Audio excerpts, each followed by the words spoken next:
नमस्कार, जय महाराष्ट्र. तर आजचा जो व्हिडिओ आहे थोडा वेगळ्या विषयावर मी आजचा व्हिडिओ हा अपलोड करणार आहे.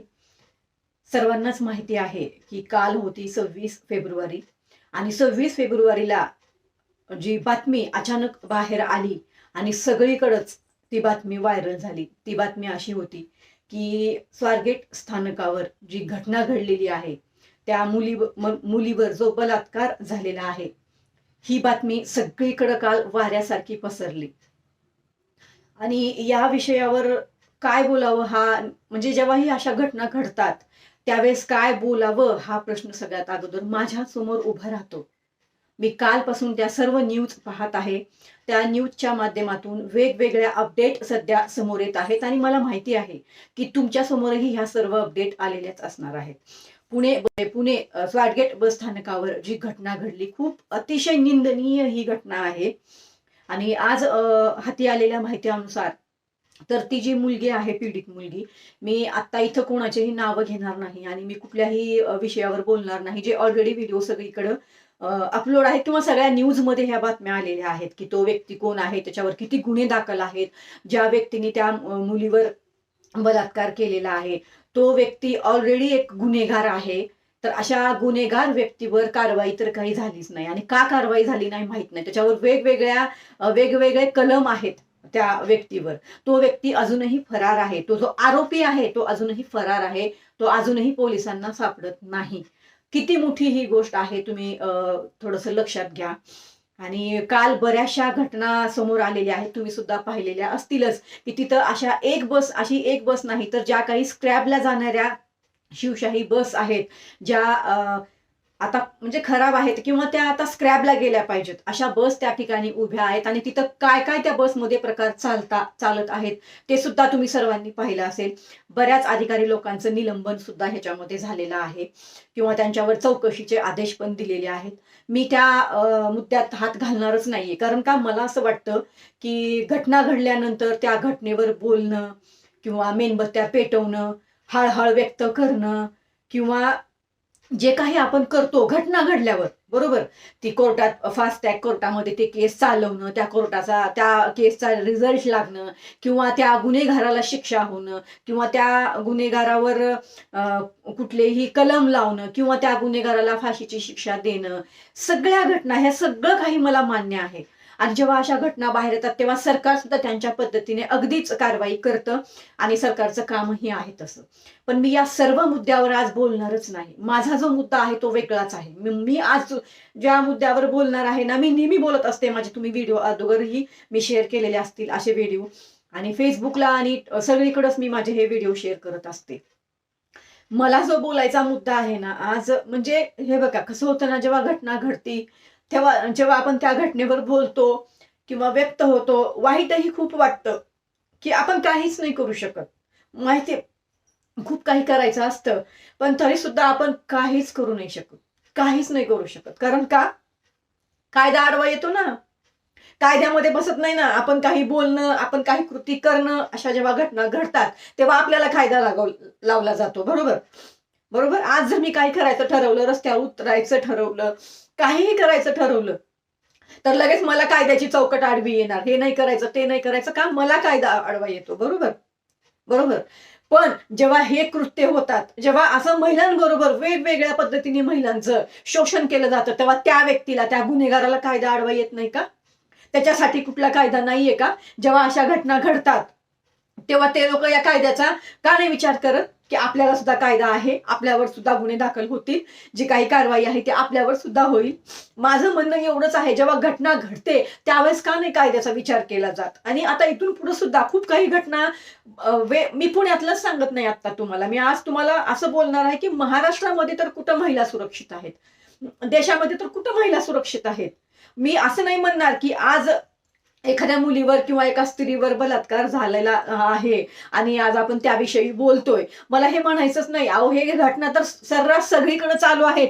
काही घटना अशा समोर येतात, काही घटना समोर येत नाहीत. मला सांगा, जर काल त्या मुलीनी, म्हणजे त्या मुलीबरोबर जो प्रसंग झाला, जो अतिप्रसंग झाला, तेव्हा ती मुलगी तिथून तशीच निघून गेली आणि मी अजून एक तुम्हाला ह्याच्यामध्ये माहिती सांगणार आहे. आजच माहिती न्यूज चॅनलच्या माध्यमातून जी माहिती समोर आली ना, त्या मुलीवर 2 वेळा बलात्कार झालेला आहे. जवळपास 26 ते 28 मिनिटं हा प्रकार चालू होता आणि जो नराधम आहे त्यांनी त्या मुलीला धमकी दिलेली की तू जर कुणाला सांगितलं तर तुझा मी जीव घेईन म्हणून.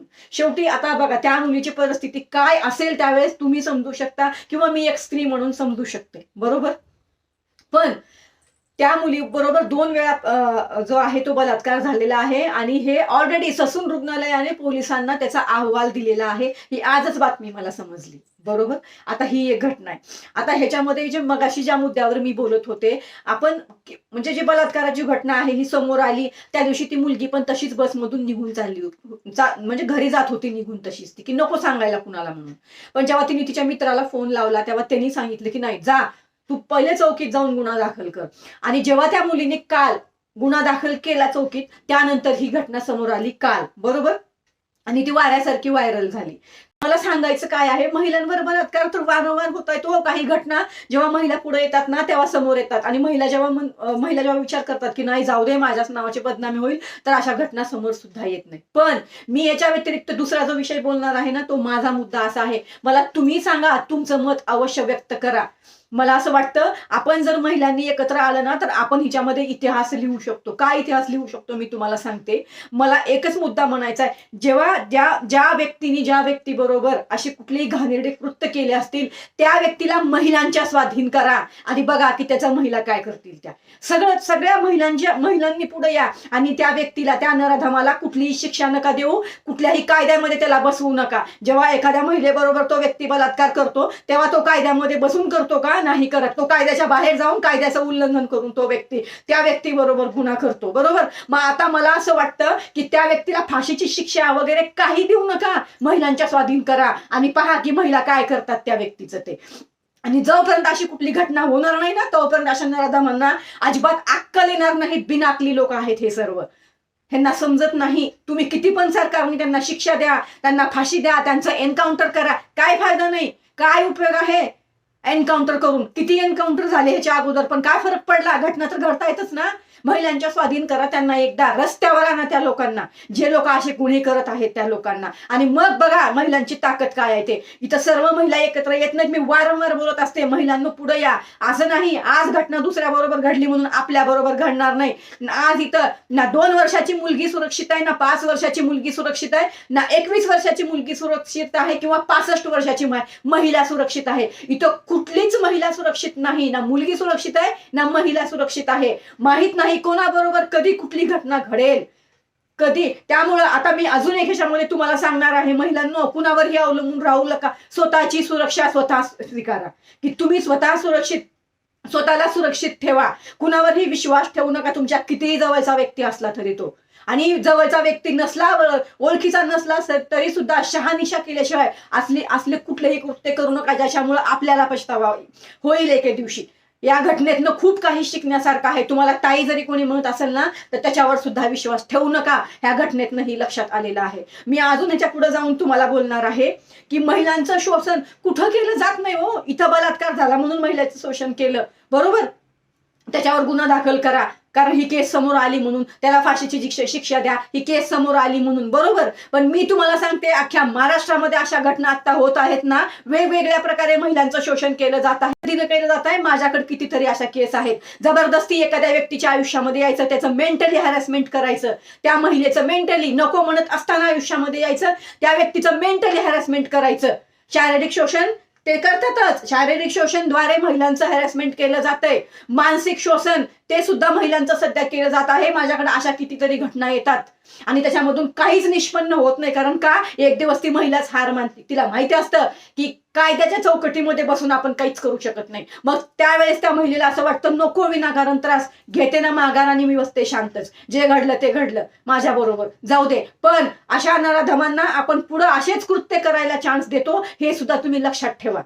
जेव्हा आपण माघार घेतो ना तेव्हा त्या व्यक्तीला काहीच फरक पडत नाही. मानसिक स्थिती आपली खराब होते. सगळ्या प्रॉब्लेमला आपल्याला फेस करायला लागतं. पण जो व्यक्ती महिलांचं शोषण करत असतो ना, तो एका महिलेचं शोषण करून दुसऱ्या महिलेकडे जातो परत त्या महिलेचं शोषण करण्यासाठी. पण एक लक्षात घ्या, तुम्ही स्ट्रॉंग आहात, तुम्ही तेवढे प्रबल आहात, तुमच्या बरोबर घडणाऱ्या घटनेला सामोरं जाण्याची तुमच्यात ताकद आहे. पण काय गॅरंटी की तो व्यक्ती जाऊन दुसऱ्या महिलेचं शोषण करेल तर दुसऱ्या महिलेमध्ये सुद्धा तेवढीच ताकद असेल? का नाही असं होऊ शकत की ती महिला स्वतःच काहीतरी करून घेईल? त्यामुळे सांगते महिलांनो, समोर या. तुम्हाला मी अगोदर पण सांगितलंय, समोर या. असं नाही की आज घटना माझ्या बरोबर घडली नाही म्हणून उद्या घडणार नाही. कोणाबरोबर ही कुठेही कधीही घटना घडू शकते. त्या मुलीने विचार केला असेल का, जिच्या बरोबर ही घटना घडली, की माझ्या बरोबर ही घटना घडेल? जो व्यक्ती मला ताई म्हणतोय तो माझ्यावर बलात्कार करेल, तिने कधी विचार केला का असा? एक क्षणात सुद्धा तो विचार नाही केला तिने. पण तिच्या बरोबर घटना घडली ना आज. म्हणून मी सांगते, कुठलीही महिला, कुठलीही स्त्री, कुठलीही मुलगी आज सुरक्षित नाही महाराष्ट्रामध्ये. कुठेही काहीही घटना होऊ शकतात. त्यामुळे स्वतः सजग राहा, स्वतःची जबाबदारी स्वीकारा, दुसऱ्यावर अवलंबून राहू नका. काय करायचं, कोणावर विश्वास ठेवायचं, कोणाला किती बोलायचं हे आपल्या हातात आहे, दुसऱ्यांच्या हातात नाही. आणि अशी कुठं घटना घडत असेल ना तर समोर या. समोर तुम्ही समोर आलात ना तर अशा गुन्ह्यांना आळा घालता येईल आपल्याला. लक्षात ठेवा. आणि मला असं आवर्जून सांगायचं आहे की तर महिलाच काहीतरी करू शकतात आता, बाकी इथं कोणीच काही करू शकत नाही. काही उपयोग नाही. मी कुठल्याही कायद्याच्या विरोधात जात नाही, कुठल्याही सरकारच्या विरोधात जात नाही. मी एक भावनिक, एक स्त्री म्हणून एका स्त्रीची भावना व्यक्त करते या ठिकाणी. कितीतरी माझ्या जवळ अशा केसेस आहेत कितीतरी. पण काय होतं ना, जेव्हा अशा केस माझ्याकडे येतात ना, त्या महिलांना म्हणते तुम्ही पुढे या ना, मी तुम्हाला मदत करायला तयार आहे. पण त्या महिलाच पुढे येत नाही. फक्त मला सांगण्यापुरतच त्या पुढे येतात, पण अजून पुढे येतच नाहीत त्या महिला. त्या ठिकाणी मग आम्ही पण काहीच करू शकत नाही. कारण काय, ज्याच्याबरोबर घटना घडते ती जर व्यक्ती समोर आली ना तरच मी काय तर करू शकणार आहे. ती जर महिला समोर नाही आली तर मी काय करू शकणार सांगा ना तुम्ही. अशा कितीतरी महिला आहेत ज्यांच्या बरोबर वेगवेगळ्या प्रकारे आता त्यांचं शोषण केलं जात आहे. वेगवेगळ्या प्रकारे, फक्त बलात्कार करून शोषण नाही केलं जात आहे. म्हणून सांगते महिलांनो, पुढे या, महिलांचं संघटन करा आणि अशा गुन्ह्यांना आळा घालण्याचा प्रयत्न आपण सर्वांनी मिळून केला पाहिजे. आणि अशी जिथं जिथं घटना घडत असेल ना त्याला कायद्याच्या चौकटीमध्ये बसवून अजिबात न्याय करू नका. त्याला रस्त्यावर आणा आणि रस्त्यावर काय तो त्याचा न्याय करा. महिलांच्या स्वाधीन करा. त्या महिलेच्या स्वाधीन करा ज्या महिलेबरोबर ही घटना घडलीये. तेव्हा बघा त्याचा न्याय कसा होतो आणि कसा अशा गुन्ह्यांना आळा बसतो. तोपर्यंत अशा गुन्ह्यांना आळा बसणार नाही. मग ते महिलांचं कुठल्याही प्रकारे शोषण असो. मला असं वैयक्तिक वाटतंय, माझं असं वैयक्तिक मत आहे. आणि मला अजून एक ह्या ठिकाणी सांगायचं आहे, ज्या एखाद्या महिलेला जर कुणाचाच आधार नसेल आणि त्या महिलेबरोबर वेगवेगळ्या प्रकारे शोषण होत असेल, ती महिला कुठं पण जाऊ द्या, कुठं पण, पोलिसात जाऊ द्या, ती न्यायालयामध्ये जाऊ द्या, कुठंही जाऊ द्या, तिला दाद दिली जात नाही. आज सुद्धा ती कंडिशन आहे. स्वतः माझ्या बरोबर ही घटना घडलेली आहे. माझ्या बरोबर जेव्हा मला कुणाच्या आधाराची गरज होती ना, चौकीत गेले, कंप्लेंट केली, रितसर, काही फायदा झालेला नाहीये. कितीतरी आधार केंद्रामध्ये झाले. स्त्री आधार केंद्र असतात ना, मी 2012ची घटना सांगते, ही आत्ताची नाही, 2012ची. स्त्री आधार केंद्र असतात ना, तिथं सुद्धा मी गेलेली आहे.